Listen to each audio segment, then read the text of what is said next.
안녕하세요, 홍타코입니다.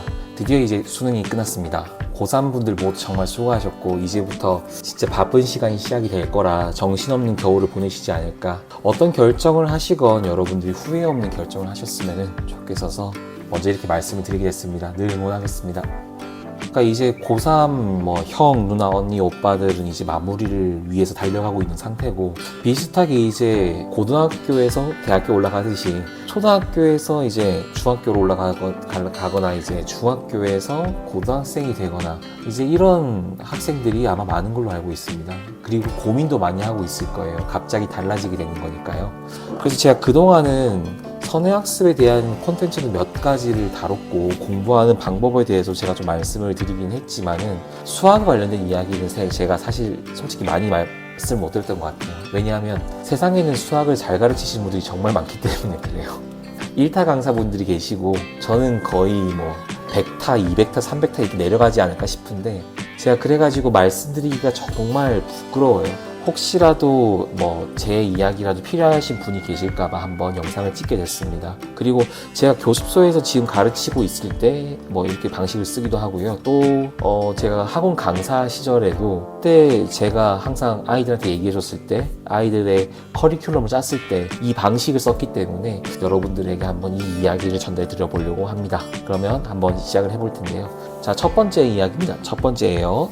자, 연산 능력은 기본적으로 깔고 가셔야 됩니다. 연산이 뭐냐면 더하기 빼기 곱하기 나누기예요. 그거 못 하시는 분은 안 계시겠죠. 잘 하실 텐데 중학교 올라오게 되면요 중1 때 배우게 되는 플러스 마이너스 개념이 들어가요. 음수, 양수 개념이 들어가게 되고요. 중학교 2학년 때는 문자 개념이 들어가게 되면서 지수 법칙을 배우게 됩니다. 그래서 지수 법칙에서의 곱셈, 덧셈, 나눗셈 이런 것들을 배우게 되는 거고요. 그것들이 복합적으로 섞여져 있는 단항식, 다항식을 배우게 돼요. 그럼 이제 중3을 넘어오게 되면은 그것들을 활용한 곱셈 공식을 배우게 돼요. 이런 식으로 1학기 때는 주로 연산이 이루어져 있게 되는데요. 이런 연산은 기본적으로 깔고 가셔야 됩니다. 연습을 해서 습득을 해야 돼요. 이 습득을 해야 된다고 말씀드리고 싶은데 이제 이거는 제가 항상 아이들한테 얘기하는 건데 이해하려고 하지 마라 라고 얘기를 해요. 물론 이해하면 좋겠죠. 근데 이해하기 어려운 친구들이 많단 말이에요. 그래서 이게 이 1학기 파트는 사실은 이해보다는 저는 암기하라고 말씀을 드리고 싶은 게 암기할 게 얼마 없어요. 규칙이에요. 규칙을 이해하려고 하진 않잖아요. 그냥 규칙일 뿐이에요. 근데 그거를 이해가 안 되고 납득이 안 되니까 아이들이 막 짜증을 내거나 포기해버리는 상태가 되는데 이거는 규칙일 뿐이에요. 연산은 규칙을 가지고 연습을 잘한 학생이 누구냐라고 구분할 뿐이에요. 그냥. 딱 그거거든요. 그래서 저는 습득이라는 말을 써요. 연산이라는 것은 규칙을 배우고 그 규칙 안에서 내가 연습만 하면은 배우게 될 수 있는 거예요. 근데 저는 이게 어렵지 않다고 생각하거든요. 그냥 연습을 안 하고 불쾌한 그 기분을 이해하지 못해요, 아이들. 그 불쾌한 그 기분에 취해가지고 그냥 수학을 포기해버리는 경우가 있는데 여러분들이 하는 게임 있죠. 게임이 훨씬 어려워요. 롤이라든지 배그라든지 이렇게 게임 하실 거 아니에요. 요즘 발로란트도 있고 그러는데 게임하는 게 훨씬 어려워요. 게임이 저는 훨씬 어렵다고 얘기해요. 그리고 여러분들이 집에 들어갈 때 그 도어락에 비밀번호 누르고 들어가잖아요. 그거 여러분들 외우고 있어요? 아니에요. 이젠 외움을 넘어서서 찍고 들어가요. 근데 처음에 이사를 하게 되면은 비밀번호 누르는 거 어색해요. 그거는 모르는 게 아니에요. 어색한 거예요. 근데 며칠 살다 보면 외출하고 돌아오다 보면은 이게 손에 익잖아요, 이렇게. 그런 것처럼 연산을 접근하셔야 된다라고 말씀을 드리고 싶어요. 그래서 꼭 이 연산을 습득하고 고등학교 올라가셔야 됩니다. 안 그러면 고등학교 수학 자체가 한 문제 한 문제 푸는데 너무 오랜 시간이 걸릴 거예요. 그때 본인이 지치게 될 수 있으니까 중학교 때 배우는 연산은 꼭 습득하고 올라가셔야 됩니다. 두 번째입니다. 이거는 제가 수학 강사 시절에 동료 선생님께서 항상 입에 달고 저한테 말씀해 주셨던 내용이긴 한데 중학교 2학년과 중학교 3학년 2학기 때 배우는 도형들은 저는 100% 이해하고 넘어가셔야 된다고 말씀을 드리고 싶어요. 그냥 그런 게 있더라가 아니라 이 내용을 좀 활용할 수 있는 수준까지는 가셔야 된다라고 말씀을 드리고 싶어요. 그래서 물론 그 내용이 되살아나냐, 그럼 그걸 또 물어보냐, 그건 아닙니다.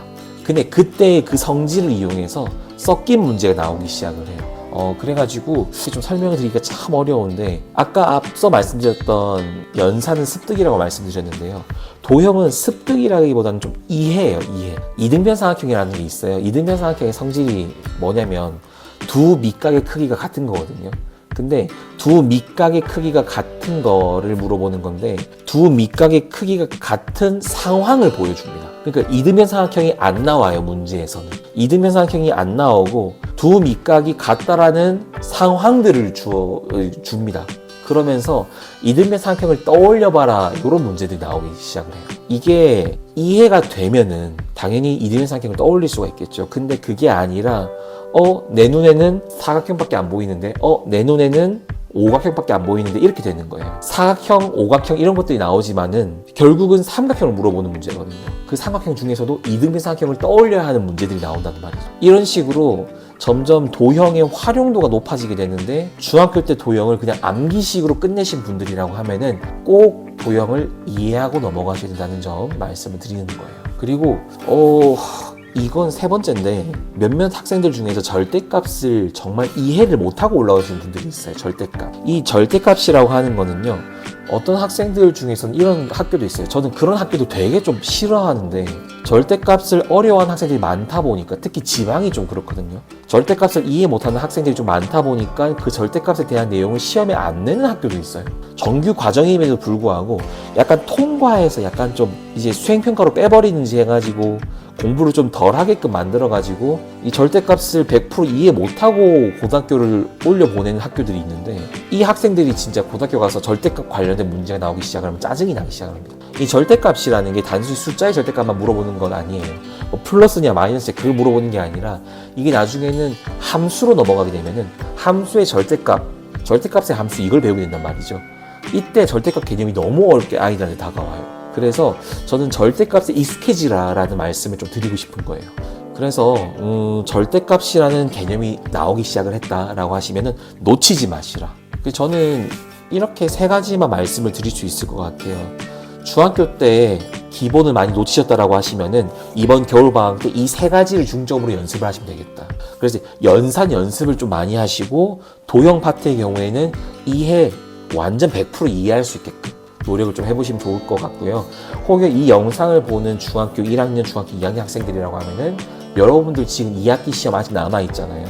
그러면 지금부터라도 도형을 정말 이해할 수 있게끔 노력을 엄청 하고, 그 다음에 연산이 좀 약했었다라고 하면 연습을 좀 더 많이 하고, 이렇게 좀 연습을 해보시면은 중3, 고1 넘어가실 때 굉장히 유리할 거예요.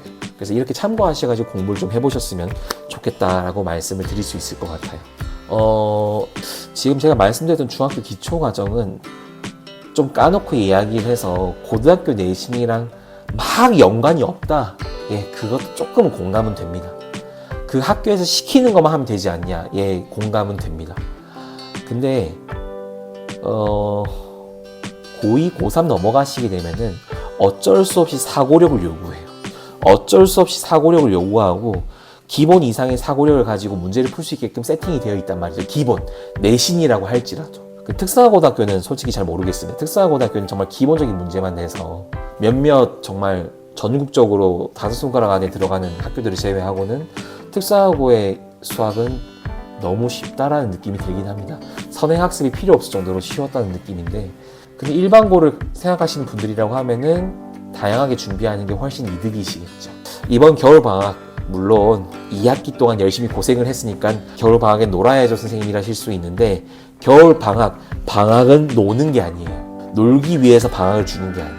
꼭 공부하시면서 이번 겨울방학 준비하실 때 제가 말씀드린 이 세 가지에 좀 유의하셔가지고 한번 대비를 해보셨으면 좋겠습니다. 화이팅 하시길 바라겠고요. 이번 영상은 여기까지입니다. 다음에 또 인사드리겠습니다. 홍타코였습니다.